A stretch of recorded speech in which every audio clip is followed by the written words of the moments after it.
In the quiet, tree-lined streets of Fort Wayne, Indiana, the spring of 1988 arrived with a deceptive sense of peace. It was April 1st, Good Friday, a day meant for reflection and the anticipation of Easter Sunday. In the 2,300 block of Hoagland Avenue, the air was crisp, carrying the faint scent of damp earth and the budding promise of a new season. For 8-year-old April Marie Tinsley, it was a day of simple childhood joys. She was a vibrant girl with a quick smile and a mop of blonde hair, a first grader at Fairfield Elementary who saw the world as a playground.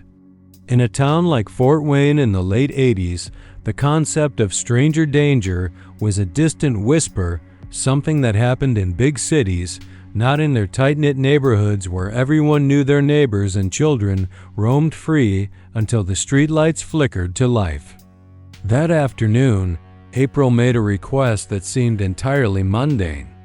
She wanted to walk to a friend's house just 2 blocks away to retrieve a blue umbrella she had left behind. Her mother, Janet Tinsley, hesitated for only a second.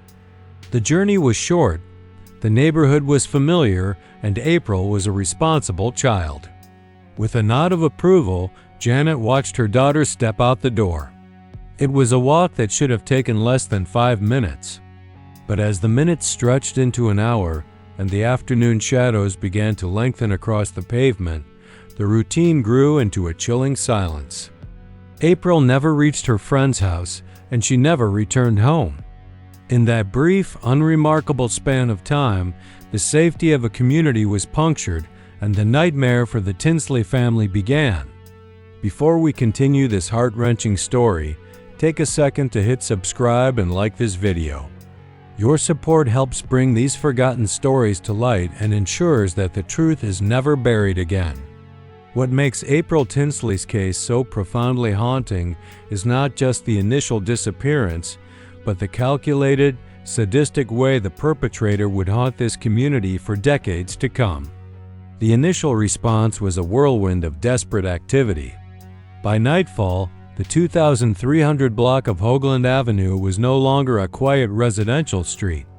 It was a hive of flashlights and frantic calls. Hundreds of police officers, joined by a staggering number of local volunteers, fanned out across the city. They searched backyards, peered into abandoned buildings, and combed through the nearby parks. The local news stations broadcast April's picture, a bright-eyed girl in a colorful sweater, into every living room in Fort Wayne. Janet and the rest of the family waited by the phone, trapped in that agonizing limbo where every ring is a bolt of hope, followed by a crushing wave of fear. As the first 24 hours passed, the optimism of the searchers began to fray at the edges. In cases of child abduction, the first few hours are critical, and with every tick of the clock, the statistical likelihood of a safe return dwindles. The FBI was called in, bringing specialized resources to assist the Fort Wayne Police Department. They established a command center, categorized tips that poured in by the hundreds, and began the grim task of interviewing known sex offenders in the area. Yet, despite the massive mobilization, there was a terrifying lack of physical evidence. No one had seen a car speeding away. No one had heard a struggle. It was as if April had simply evaporated into the Indiana mist. The psychological shift within Fort Wayne was immediate and visceral.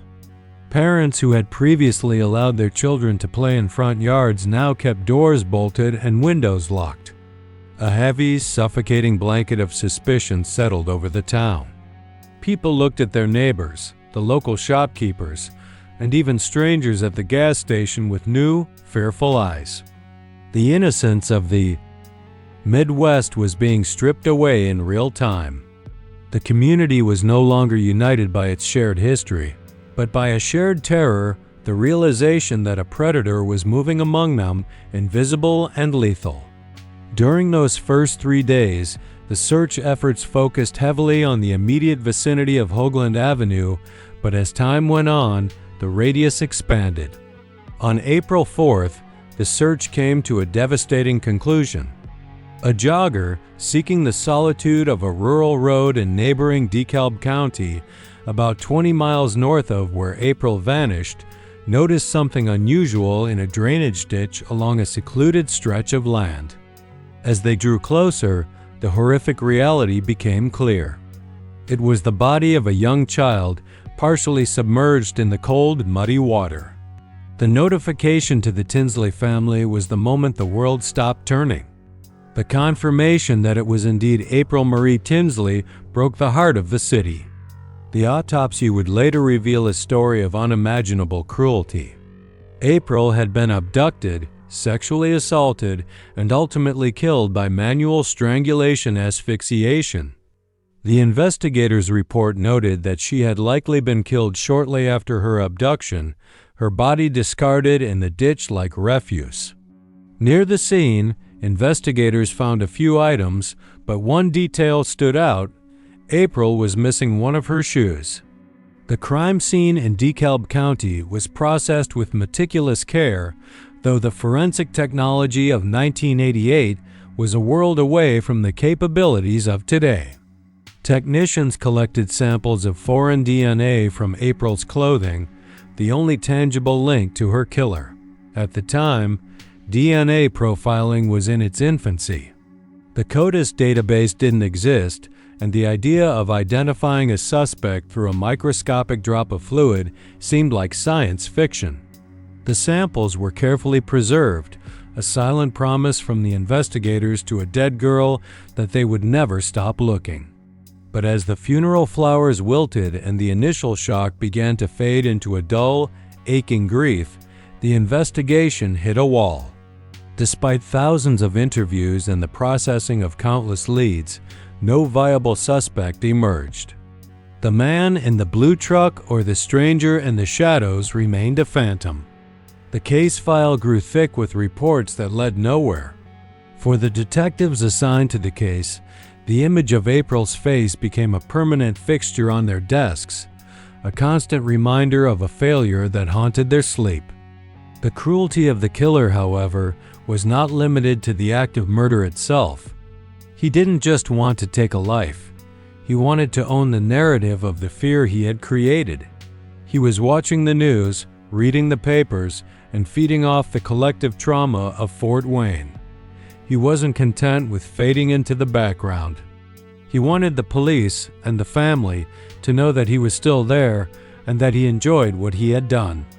The first sign of this pathological arrogance appeared in 1992, years after the murder. On a barn door not far from where April's body had been discovered, a chilling message was found scrawled in hurried, jagged handwriting. It read, "I kill 8-year-old April Tinsley. Did you find her other shoe? Ha ha, I will kill again."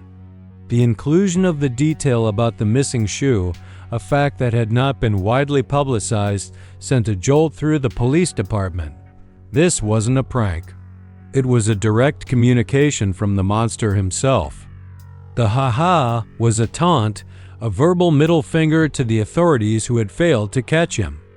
It confirmed the investigators' worst fears. They weren't looking for someone who had made a one-time mistake in a moment of passion. They were hunting a serial predator who took pride in his work, a man who viewed the life of an 8-year-old girl as a trophy and the subsequent investigation as a game. This message reignited the fear in Fort Wayne, but it also provided a new lead. Forensic linguists analyzed the writing, and profilers began to build a more detailed picture of the offender. They looked for a man with a deep-seated resentment toward society, someone who likely lived in the area and felt a sense of power by terrorizing the vulnerable. But once again, the trail went cold. The message on the barn remained a lonely, terrifying marker of a killer's presence, while the man himself slipped back into the shadows of everyday life. For the Tinsley family, the 1990 message was a fresh violation. It meant that while they were trying to find a way to breathe again, the person who had shattered their lives was walking free, mocking their pain. Janet Tinsley became a tireless advocate for her daughter, keeping April's name in the headlines and refusing to let the case become just another cold file in a dusty cabinet. She spoke to the media, attended vigils, and pushed for any new technology that might offer a breakthrough. As the years turned into a decade, the case of April Tinsley became a somber part of Fort Wayne's identity. It was the tragedy that defined a generation of parents. The folder in the police station was passed from retiring detectives to new recruits, each one promising to be the one to finally close it. They had the DNA, they had the handwriting, and they had the psychological profile. What they didn't have was a name. They were waiting for a miracle, or for the killer to make another move. Little did they know, the monster was indeed waiting, biding his time, preparing to resurface when the world thought it had finally moved on. The silence was not a sign that he was gone. It was merely the pause before the next act of his twisted play. The silence that followed the recovery of April Marie Tinsley from that cold DeKalb County ditch was not a peaceful one. It was a heavy, suffocating weight that pressed down on every household in Fort Wayne. When the news broke on April 4, 1988, that the vibrant 8-year-old girl with a bright future was gone, the collective heart of the city didn't just break, it hardened. The realization that such a profound level of evil could walk the same streets as their children changed the cultural DNA of the community overnight. Parents who had previously viewed the Midwest as a sanctuary of safety now found themselves checking the locks on their doors 3 times before bed. The walk to a friend's house, something April had done with such innocent confidence, was now viewed through a lens of extreme danger. The tragedy had officially moved from a missing person search to a homicide investigation, and with that transition came a level of grief that words can barely capture. As the investigators worked the scene, the physical toll of the crime became hauntingly clear. April had been subjected to the worst impulses of a human being. The autopsy confirmed she had been strangled, her small life snuffed out by the hands of a predator who viewed her not as a child, but as an object for his own dark gratification. But beyond the clinical details of the medical examiner's report, there was the human element. The detectives, many of them fathers themselves, had to stand in that muddy ditch and look at a child who reminded them of their own daughters. They saw the remnants of her day, the clothes she had picked out, the life she had been living just 72 hours prior. They collected DNA samples from her clothing, a process that in 1988 felt like a desperate message in a bottle thrown into a vast, dark ocean. The technology to read that genetic code didn't exist yet, but the instinct to preserve it was a testament to the dedication of those early investigators. They were safeguarding a truth that they hoped the future would one day be able to tell. Back in the Tinsley home, the atmosphere was one of a waking nightmare. Janet Tinsley was a mother forced to navigate a world where her daughter was no longer a living presence, but a headline. The American dream of a quiet life in a friendly neighborhood had been incinerated. Friends and neighbors brought over casseroles and offered whispered prayers, a uniquely Midwestern way of trying to heal the unhealable. Yet, as Janet looked at the empty chair at the kitchen table, she knew that no amount of comfort could fill the void. The house felt too quiet, the air too thin. Every time the wind rattled the window pane, there was a fleeting, irrational hope that it was April coming home to tell them it had all been a terrible mistake. But the reality was anchored by that single blue shoe left behind, a physical manifestation of a life interrupted, a journey that had been cut short just 2 blocks from home. The community tried to find ways to honor her. Candlelight vigils were held where the smoke from hundreds of wax tapers drifted into the Indiana sky, a silent protest against the darkness that had descended. But as the town mourned, the killer was watching. This is perhaps the most chilling aspect of the case. The predator wasn't just a murderer, he was a voyeur of the pain he caused. He fed off the fear. He relished the sight of the grieving family on the evening news. He didn't want to just kill and disappear. He wanted to remain a permanent fixture in the minds of the people he had terrorized. He wanted to be the ghost that every parent feared, the whisper in the shadows that kept the city on edge. This psychological warfare was about to take a turn that would cement this case as one of the most haunting in American history. 2 years passed, and while the initial shock had begun to settle into a dull, persistent ache, the killer decided it was time to speak. In 1990, a message was found scrawled on a barn door in DeKalb County, not far from where April's body had been discarded. The handwriting was jagged, filled with a frantic, aggressive energy. It was a direct claim of responsibility. The killer didn't just admit to the crime, he taunted the world. He asked if the police had ever found her other shoe. He ended the message with a chilling ha-ha and a promise that he would kill again. This wasn't the act of a man burdened by guilt. This was the act of a man who felt empowered by his cruelty. The mention of the missing shoe, a detail the police had kept close to their chest, was a punch to the gut for investigators. It confirmed that the man they were looking for was still out there, still arrogant, and still very much a threat.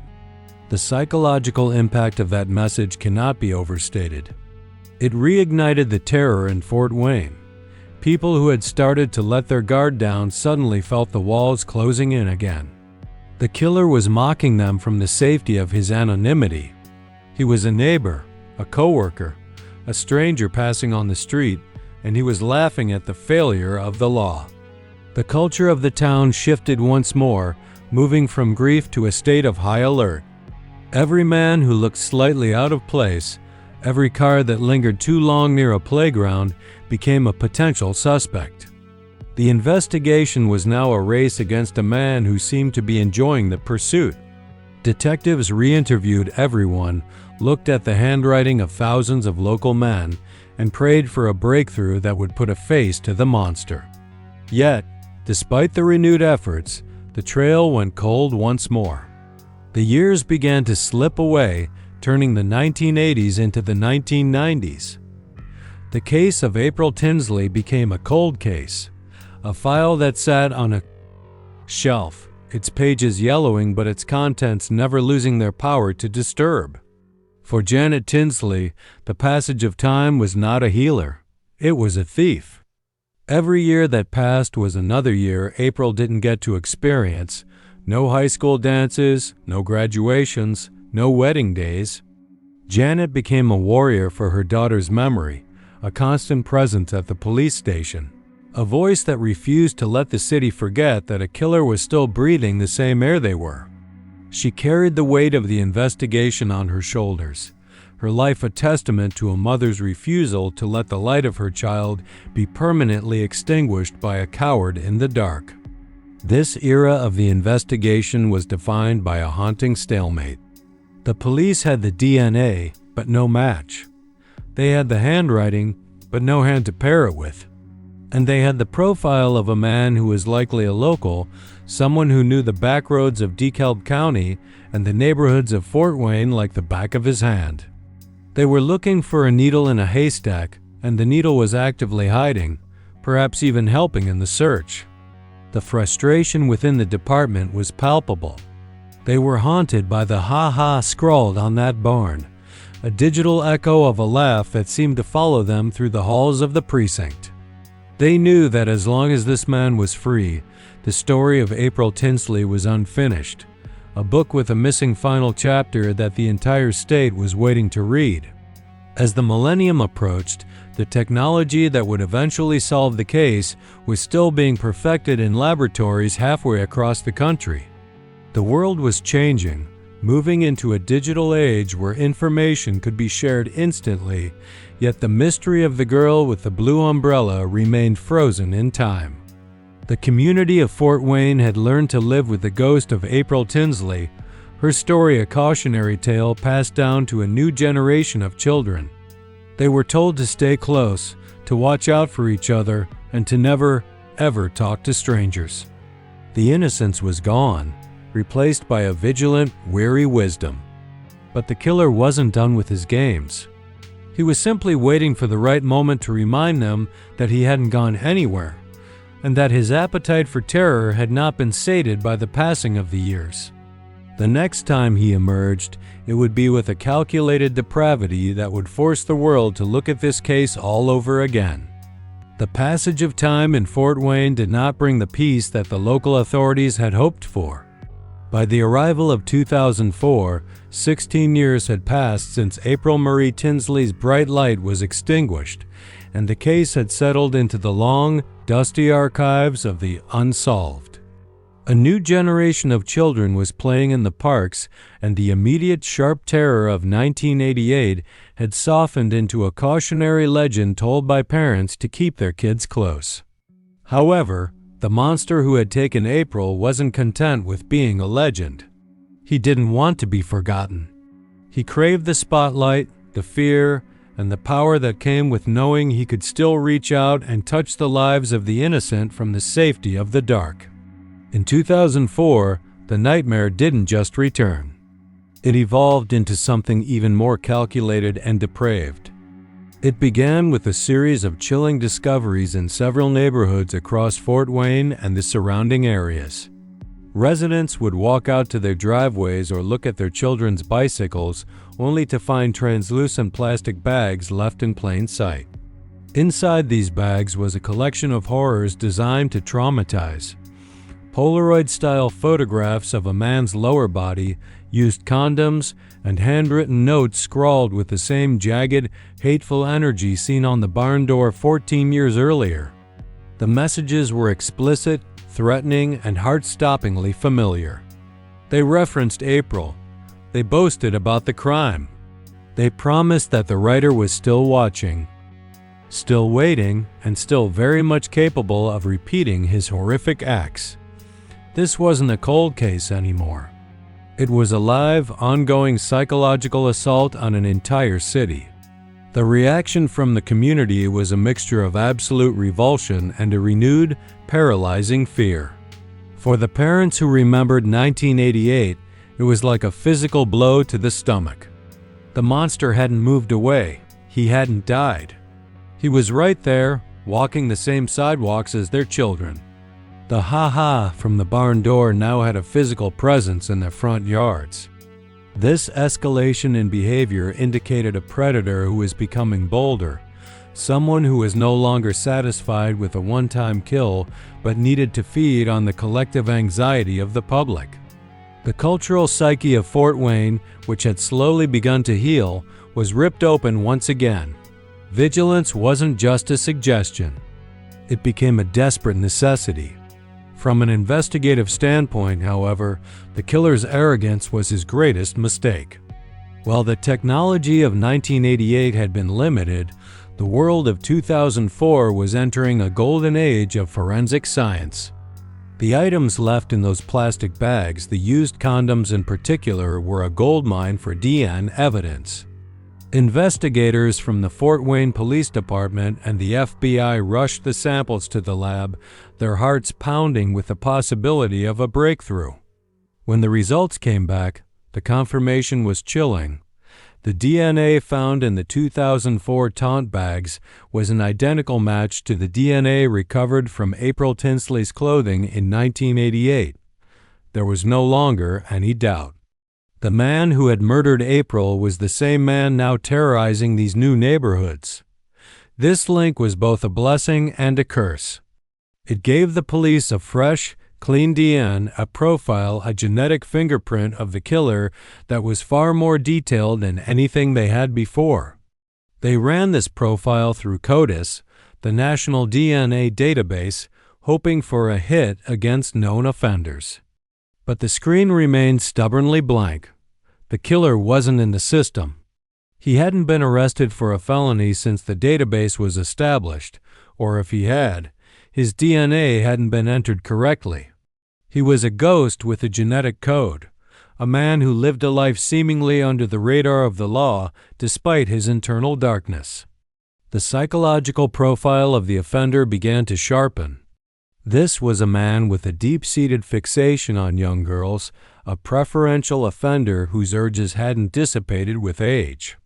The notes showed a man who felt a sense of grandiosity, a belief that he was smarter than the police. He was playing a high-stakes game of catch me if you can, using the memory of a dead 8-year-old girl as his primary playing card.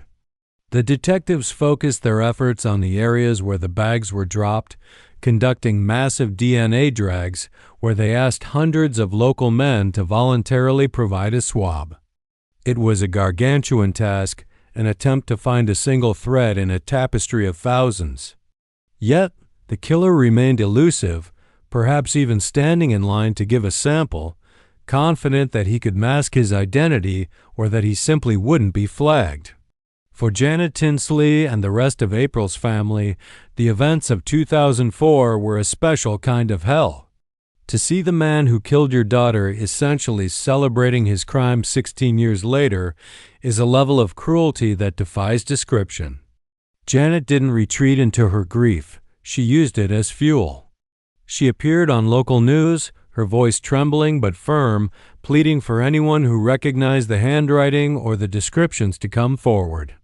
She became the living conscience of Fort Wayne, a reminder that behind every taunt bag was a real girl who never got to grow up. The community rallied around her, but the underlying tension was palpable. Every man who lived alone, every person who seemed off or creepy, was whispered about at grocery stores and church pews. The investigation also delved into the specifics of the photographs and the handwriting. Experts analyzed the paper, the ink, and the types of bags used, looking for any retail link that could lead to a purchase location. They looked at the geography of the drops, trying to determine if the killer was moving in a specific pattern or if he was targeting specific families. But the predator was careful. He didn't drop the bags where he could be easily caught by a stray security camera or a late-night witness. He moved like a shadow, purposeful and fleeting. The city was in a state of siege, not by an army, but by a single, invisible man who held their peace of mind in his hands. As 2004 turned into 2005 and then 2006, the initial flurry of activity once again began to slow. The DNA match was a massive step forward, but without a name to attach it to, it was just a string of proteins and data points.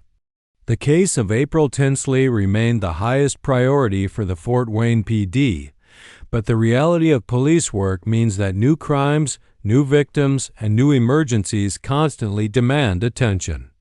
The Tinsley Task Force was scaled back, though the core group of detectives never truly let go. They were haunted by the knowledge that the killer was still out there, potentially preparing his next message, or worse, his next victim. The silence that followed the 2004 events was different than the silence of the 90s. It was a loaded silence, one filled with the expectation of another strike. The people of Fort Wayne had learned that time didn't heal this particular wound. It only allowed it to scab over until the killer decided to pick at it again. The case became a benchmark for cold case units nationwide, a study in offender behavior and the limits of traditional forensic investigation. It proved that a killer could remain local, remain active in his taunting, and still remain anonymous. What the investigators and the killer didn't realize was that the world was on the cusp of a revolution. While they were searching through traditional databases and old-fashioned police work, a new field was being born in the intersection of genealogy and computer science. The key to finding April's killer wasn't going to be found in a police file or a criminal record. It was hidden in the family trees of millions of ordinary citizens who were beginning to upload their DNA to public websites to find their ancestors. The monster had left his genetic signature on April's clothes and in those plastic bags, thinking it was a secret only he and the science could hold. He didn't know that his own relatives, people he might not even know, were about to become the very ones who would hand him over to the law. The wait for justice was now entering its third decade.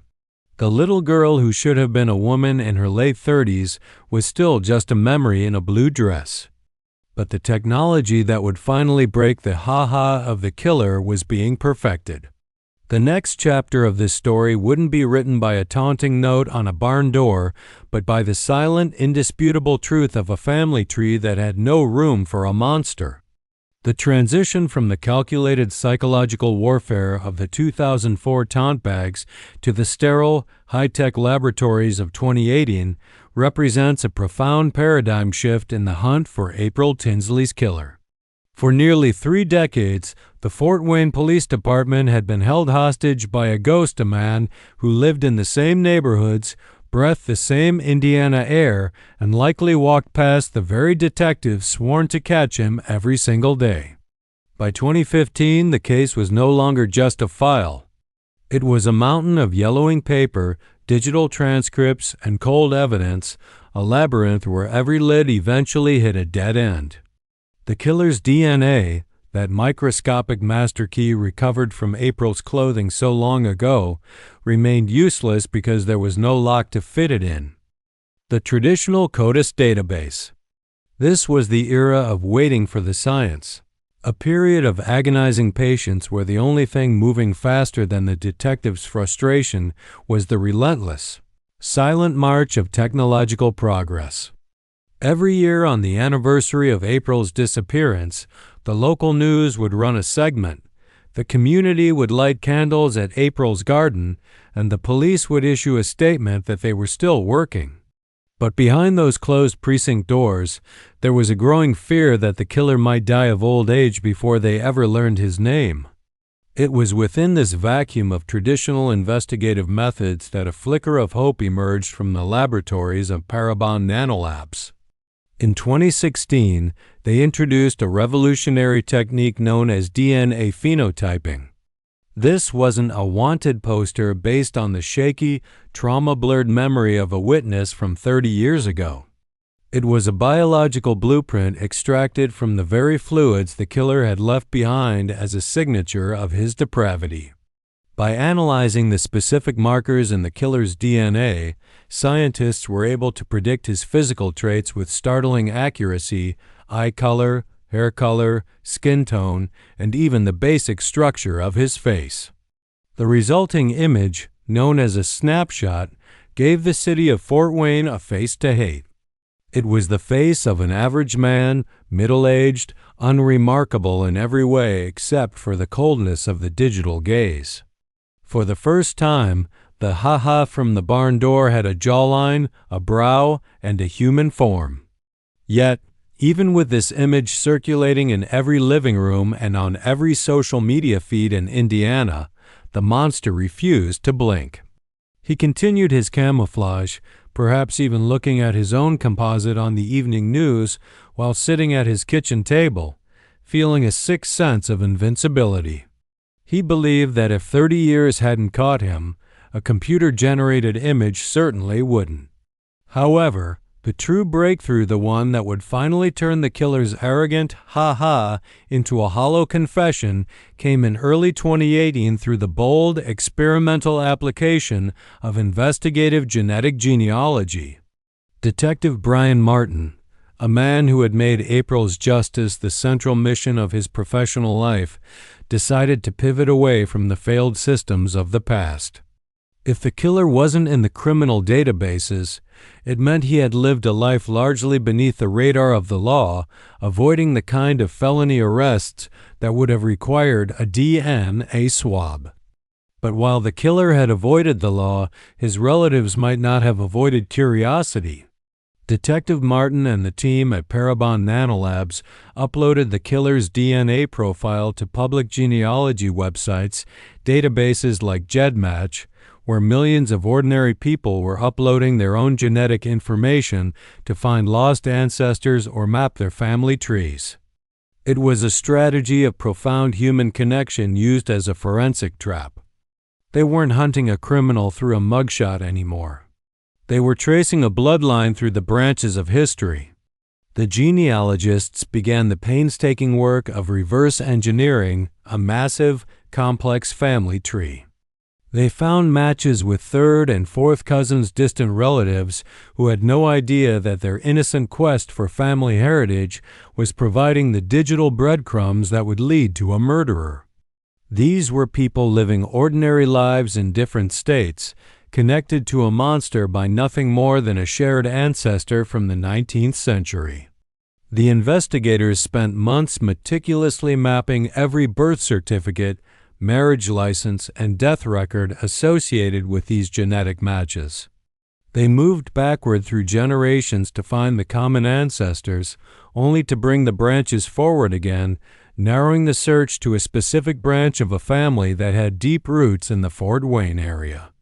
The genetic map, cold and indisputable, eventually led investigators to a single surname, the Miller family. After filtering the members of the Miller family by age, gender, and residency during that fateful spring of 1988, a pool of millions of potential suspects was whittled down to just 2 brothers. The air in the precinct grew electric as the target finally came into focus. This was no longer a ghost story or a cold case whispered about in the hallways. It was a high-stakes, active surveillance operation. One of the brothers was John D. Miller, a 59-year-old man who lived in a nondescript mobile home in Grabille, a quiet suburban community just a few miles from where April had vanished. He was an older man now, gray-haired and unassuming, the kind of person who worked a steady job and faded into the background of a hardware store or a local diner. To his neighbors, he was just John, a quiet, perhaps slightly eccentric loner, but certainly not a child killer. In a move of classic patient police work, detectives began shadowing Miller, waiting for the one thing he couldn't hide, his own biology. They watched him go about his mundane life, a life built on 30 years of stolen time. On a humid Indiana night, the surveillance team saw their opportunity when Miller placed his trash bags at the curb for collection. In a moment of grim irony, the detectives retrieved 3 plastic bags, chillingly reminiscent of the taunt bags Miller had used to terrorize the city in 2004. Inside those bags, they found the discarded remnants of his daily life. Among the trash were used items that contained his fresh, undeniable DNA. The state lab worked with frantic precision, the technicians fully aware of the weight of the samples they were processing. When the results finally flashed on the computer screen, the silence of 30 years was shattered. The DNA from the trash was a 100% match to the DNA found on April's clothing and the items from the 2004 taunts. The Invisible Man had finally left a footprint too deep to ignore. On the morning of July 15, 2018, the long road to justice reached its final destination. A team of officers approached the mobile home in Grabille. There was no grand chase, no dramatic standoff. When the police knocked on the door, John D. Miller opened it, looking like a man who had been expecting this knock for half his life. He didn't ask what was wrong. He didn't demand a lawyer immediately. When the lead investigator looked him in the eye and asked if he knew why they were there, Miller's composure broke in the most telling way possible. He didn't feign ignorance. He didn't act indignant. He simply uttered 2 words that sent a shiver down the spine of every officer present. April Tinsley. In that moment, the ha-ha from the barn door evaporated, replaced by the weight of a 30-year-old sin that had finally caught up to him. The arrest of John D. Miller was a seismic event for Fort Wayne. For the veterans on the force, it was a moment of overwhelming relief, a sense that the ghost had finally been laid to rest. For the Tinsley family, it was a phone call they had waited 11,061 days to receive. But the arrest was only the beginning of the final reckoning. As Miller was led away in handcuffs, the community began to grapple with the terrifying reality that he had been there all along. He wasn't a transient or a drifter. He was a neighbor. He had lived his life, attended local events, and watched a generation grow up while the secret of his crime remained buried in his trailer. The investigation now shifted from who to why and how, as detectives prepared to sit across from the man who had turned their city into a landscape of fear. The walls of the interrogation room were waiting, and the story of April Tinsley was about to be told. The moment John D. Miller uttered the words April Tinsley to the arresting officers, the 30-year facade of a quiet, unremarkable life in Grabille, Indiana, didn't just crack, it disintegrated.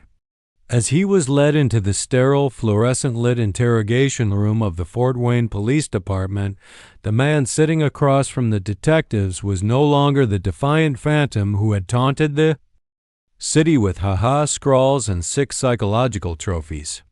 He was a 59-year-old shell of a man, his gray hair and weary expression belying the predatory calculatedness that had allowed him to evade justice since 1988. This was the moment of reckoning that the state of Indiana had prayed for, a confrontation between a long-buried sin and the relentless march of modern science. In that quiet room, the air thick with the weight of 3 decades of trauma, Miller began to speak with a chilling, detached clarity. He didn't hide behind excuses or claims of memory loss. Instead, he walked the investigators through the timeline of April's final hours with a clinical precision that was almost as horrifying as the crime itself. He recounted how he had been cruising the neighborhoods of Fort Wayne on that Good Friday, his eyes scanning for a target, a moment of opportunity. When he saw 8-year-old April walking alone toward her friend's house to retrieve her blue umbrella, he saw a vulnerability he chose to exploit. He described the process of luring her into his vehicle, a simple, deceptive interaction that shattered a family's universe in a matter of seconds. Miller confessed that he drove the terrified child back to his trailer in Grabille, the very same residence where he would continue to live for the next 30 years, a gruesome monument to his crimes. Within those cramped walls, he subjected April to unimaginable horrors, stripping away her innocence before systematically stripping away her life. He admitted to the manual strangulation, telling detectives with a haunting flatness that it took about 10 minutes for her to die. That 10-minute window, a span of time where any spark of humanity should have forced him to stop, was described by Miller as a simple necessity to complete his task. Even more depraved was his admission that he continued to violate her body after she had drawn her last breath, a level of post-mortem cruelty that highlighted the true depth of his pathology. As the confession unfolded, Miller detailed the cold calculation of the disposal. He waited for the cover of darkness to transport her small, broken body to the drainage ditch in DeKalb County, discarding her like refuse in the muddy Indiana soil. He spoke of the missing shoe, the detail he would later use to mock the police in his 1990 barn door message, revealing that he had kept it as a trophy of his success. This wasn't the impulse of a man who had lost control. It was the deliberate work of a serial predator who viewed his victim not as a human being, but as a prop in a long-running game of power and terror. The impact of this confession on the veteran detectives was visceral. Many had spent their entire careers looking at April's photo on their desks, imagining what her final moments were like, only to have the brutal reality laid bare by the very man who had caused it. But beyond the precinct walls, the news of the confession sent shockwaves through the cultural fabric of Fort Wayne. For 30 years, the community had wondered if the killer was a drifter, someone who had long since left the state. To learn that he was a local figure, a man who helped his neighbors with mechanical repairs, who shopped at the same markets, and who watched the town's children grow up from his front porch, was a second violation. It forced the community to confront the terrifying truth that evil doesn't always look like a monster. Sometimes, it looks like the quiet man living in the trailer at the end of the road. The psychological profile that emerged from the interrogation was that of a preferential offender, a man whose dark urges were not a phase but a core part of his identity. His decision to resurface in 2004 with the taunt bags was analyzed as a classic sign of offender leakage, a need to be recognized, a craving for the thrill of the chase when the initial excitement of the murder had faded. Miller hadn't stopped being a threat. He had simply been waiting for his next opportunity to play with the emotions of a city. The discovery of used condoms in his trash in 2018 suggested that his deviant behaviors had never truly ceased, even as he aged into a seemingly harmless senior citizen. For Janet Tinsley, the details of the confession were a double-edged sword. While the arrest brought the who, the how was a narrative of pure agony. The knowledge that her daughter had been held in a trailer just miles away, suffering while the city searched for her, was an almost unbearable burden. Yet, in the midst of this darkness, there was a sense of grim vindication. The man who had laughed at them on a barn door was now a prisoner of his own words. The ha-ha had finally been silenced by a court reporter's transcript. As the legal proceedings began, Miller's defense realized that with a 100% DNA match and a full recorded confession, there was no path to acquittal. In a bid to avoid the death penalty, a shadow that loomed large over a crime of such exceptional brutality, Miller agreed to plead guilty. The courtroom during his sentencing was a sea of blue, April's favorite color, as the community gathered to witness the final chapter of his legal journey. In December 2018, John D. Miller was sentenced to 80 years in prison, 50 years for murder and 30 years for child molestation. Given his age, it was a death sentence in all but name, ensuring that the man who had stolen April's future would spend the rest of his own behind iron bars. But even as the judge handed down the sentence, the story wasn't over. The legacy of the April Tinsley case had already begun to transform the way America investigated cold cases. It became the gold standard for the use of investigative genetic genealogy, proving that no matter how much time passes, a killer's own family tree can be turned against them. The April Tinsley effect began to ripple through police departments across the country, leading to the resolution of dozens of other unsolvable crimes. April's life, though short, was becoming a catalyst for a new era of justice. As Miller was transported to the Indiana Department of Correction, the city of Fort Wayne began a slow, collective exhale. The shadow that had hung over the Hoagland Avenue neighborhood for 3 decades was finally lifting, but the scars remained. The case had taught a generation of parents that vigilance was the price of safety, and that the most dangerous monsters are often the ones who are the hardest to see. The story of April Tinsley was moving toward its conclusion, but the questions of why such evil exists and how it could hide in plain sight for so long would continue to haunt the quiet corners of Indiana for years to come. The sentencing of John D. Miller to 80 years in prison in late 2018 was a moment of profound, heavy silence in the Fort Wayne courtroom. For the Tinsley family, it was the end of a marathon of grief that had lasted over 11,000 days. But as the legal machinery finished its work, the community began the long, difficult process of internalizing the lessons learned from this 3-decade nightmare.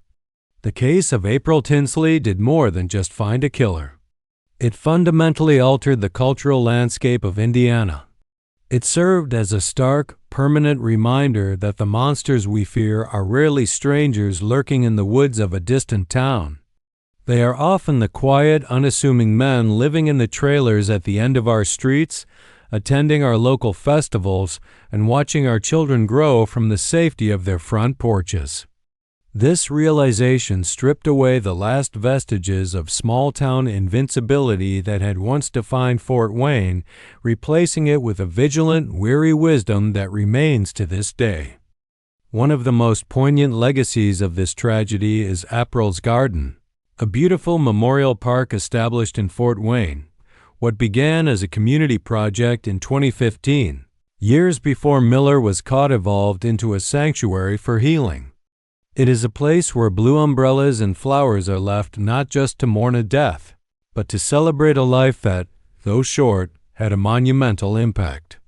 Every year on the anniversary of her disappearance, balloons are released into the Indiana sky, their blue hues mirroring the umbrella she was searching for on that fateful Good Friday. The garden stands as a testament to the fact that April was never forgotten. She wasn't just a cold case file. She was a daughter, a friend, and a symbol of a community's refusal to let the darkness win.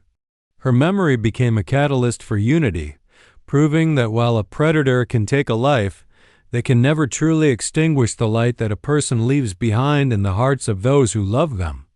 Beyond the emotional impact, the April Tinsley case became a global benchmark for the power of investigative genetic genealogy, IgG. The success of Detective Brian Martin and the team at Parabon Nanolabs sent a message to cold case killers everywhere. Your DNA is a ticking time bomb. The April Tinsley effect rippled through the law enforcement community, leading to the reopening and resolution of hundreds of other unsolvable murders and sexual assaults across the United States. April's story proved that with enough persistence and the right technological tools, the passage of time is no longer a shield for the guilty. It turned DNA from a passive piece of evidence into an active, aggressive hunter that can trace a killer through the branches of their own family tree. Because of April, families who had waited decades for answers finally saw the handcuffs click shut on the people who had destroyed their lives. As the years passed following his conviction, John D. Miller faded into the anonymity of the Indiana Department of Correction. He was no longer the ha-ha killer. He was just an aging inmate, stripped of the power he had once used to terrorize a city. The psychological dominance he had enjoyed for 30 years was gone, replaced by the mundane, crushing reality of life behind bars. He became a case study for forensic psychologists, a man who represented the preferential offender who could mask their depravity under a veneer of total boredom. Yet, even in prison, the weight of his crimes followed him. He was a man who had stolen the future of an 8-year-old girl, and the universe, in its own slow way, was finally balancing the scales. In early 2025, the final chapter of Miller's story was written not by a judge, but by time itself. News broke from the Indiana Department of Corrections that John D. Miller had passed away at the age of 66.